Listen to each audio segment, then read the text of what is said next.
जलंधर वध से प्रसन्न देवताओं द्वारा भगवान शिव की स्तुति। सनत कुमार बोले, हे व्यास, इसके बाद ब्रह्मादि आदि सभी देवता एवं मुनिगण सिर झुकाकर प्रिय वाणी से देवेश की स्तुति करने लगे। देवता बोले, हे देवदेव, हे महादेव, हे शरणागत वत्सल, आप सदा सज्जनों को सुख देने वाले तथा भक्तों का दुख दूर करने वाले हैं। आप अद्भुत उत्तम लीला करने वाले, एकमात्र भक्ति से प्राप्त होने वाले, दुर्लभ तथा दुष्ट जनों के द्वारा दुराराध्य हैं। हे नाथ, आप सर्वदा प्रसन्न रहे। हे प्रभो, वेद भी यथार्थ रूप से आपकी महिमा को नहीं जानते। महात्मा लोग अपनी बुद्धि के अनुसार आपके उत्तम यश का गान करते हैं। हजार मुखों वाले शेषनाग आदि प्रेम पूर्वक सदा आपकी अत्यंत गूढ़ महिमा का गान करते हैं एवं वे अपनी वाणी को पवित्र करते हैं। हे देवेश, आपकी कृपा से जड़ भी ब्रह्म ज्ञानी हो जाता है और आप सदा भक्ति से ही प्राप्य हैं, ऐसा वेद कहते हैं। हे प्रभु, आप दीन दयाल तथा सदा सर्वत्र व्यापक, निर्विकार तथा सज्जनों के रक्षक हैं। आप सद्भक्ति से आविर्भूत होते हैं। हे महेशान, आपकी भक्ति से बहुत लोग इस लोक में सभी प्रकार के सुख का उपभोग करके सिद्धि को प्राप्त हुए हैं और निराकार उपासना से दुखित हुए हैं।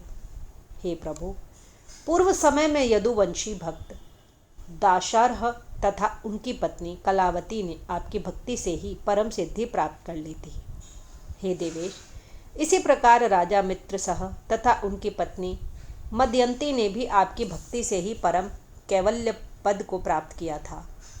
कैकई नरेश की सौमिनी नामक कन्या ने आपकी भक्ति से महायोगियों के लिए भी दुर्लभ परम सुख प्राप्त किया था।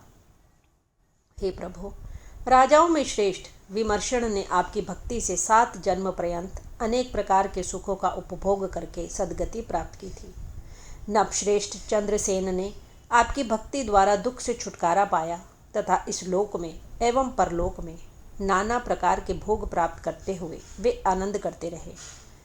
महावीर के शिष्य गोपी पुत्र श्रीकर ने भी आपकी भक्ति से इस लोक में परम सुख भोग कर परलोक में सद्गति प्राप्त की। आपने प्रसन्न होकर सत्यरथ नामक भूपति का दुख हरण किया तथा उन्हें सद्गति प्रदान की। आपने राजपुत्र धर्मगुप्त को सुखी बनाया तथा उन्हें ताड़ दिया। हे महाप्रभु, आपने माता के उपदेश से आपकी भक्ति करने वाले शुचिव्रत नामक ब्राह्मण को कृपापूर्वक धनवान तथा ज्ञानी बना दिया।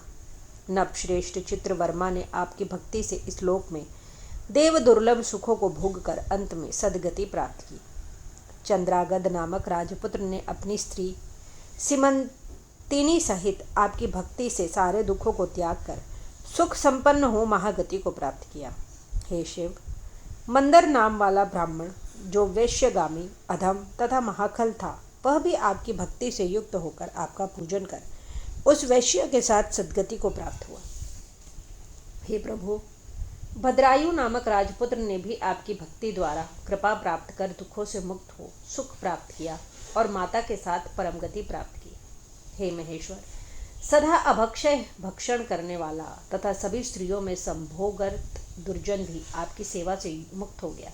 हे शंभो, चिता की भस्म धारण करने वाला शंबर जो शिव का महाभक्त था, वह नियम पूर्वक सदा चिता का भस्म धारण करने से शंकर रूप होकर अपनी स्त्री के साथ आपके लोकों को गया। हे प्रभु, इसी प्रकार भद्रसेन का पुत्र तथा उसके मंत्री का पुत्र जो उत्तम धर्म तथा शुभ कर्म करते थे और सदा रुद्राक्ष धारण करते थे, वे दोनों ही आपकी कृपा से इस लोक में उत्तम सुख भोग कर मुक्त हो गए। ये दोनों ही पूर्व जन्म में कपि तथा कुक्कुट थे और रुद्राक्ष धारण करते थे। भक्तों का उद्धार करने में तत्पर रहने वाले हे नाथ, पिंगला तथा महानंदा नामक 2 वेश्याएं भी आपकी भक्ति से सद्गति को प्राप्त हुई। किसी ब्राह्मण की शारदा नामक कन्या बाल विधवा हो गई थी।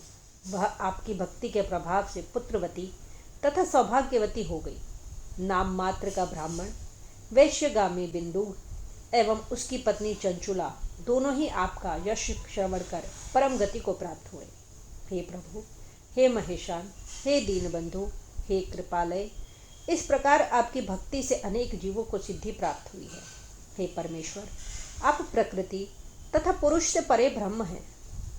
आप निर्गुण तथा त्रिगुण के आधार हैं और ब्रह्मा विष्णु हारात्मक भी आप ही हैं। आप निर्विकार तथा अखिलेश्वर होकर भी नाना प्रकार के कर्म करते हैं।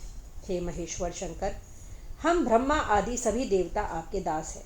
हे नाथ, हे देवेश, हे शिव, हम सभी आपकी प्रजा हैं और सदा आपके शरणागत हैं। अतः आप प्रसन्न होइए और सदा हम लोगों की रक्षा कीजिए। इस प्रकार ब्रह्मादि देवता तथा सभी मुनीश्वर स्तुति करके शिवजी के चरण युगल का ध्यान करते हुए मौन हो गए। इसके बाद महेश्वर प्रभु शंकर जी देवगणों की शुभ स्तुति सुनकर उन्हें श्रेष्ठ वर देकर शीघ्र अंतर्धान हो गए। शत्रुओं के मारे जाने से ब्रह्मादि सभी देवता प्रसन्न हो गए और शिवजी के उत्तम यश का गान करते हुए अपने अपने धाम को चले गए। जलंधर वध से संबंधित भगवान शिव का यह श्रेष्ठ आख्यान पुण्य को देने वाला एवं पापों का नष्ट करने वाला है। देवताओं के द्वारा की गई यह स्तुति पुण्य देने वाली, समस्त पापों को नष्ट करने वाली, सब प्रकार के सुखों को देने वाली तथा सर्वदा महेश को आनंद प्रदान करने वाली है। जो इन दोनों आख्यानों को पढ़ता है अथवा पढ़ाता है वह इस लोक में महान सुख भोग कर अंत में गणपतित्व को प्राप्त करता है। इस प्रकार श्री शिव महापुराण के अंतर्गत द्वितीय रुद्र संहिता के पंचम युद्ध खंड में जलंधर वधोपाख्यान के अंतर्गत देव स्तुति वर्णन नामक 25वां अध्याय पूर्ण हुआ।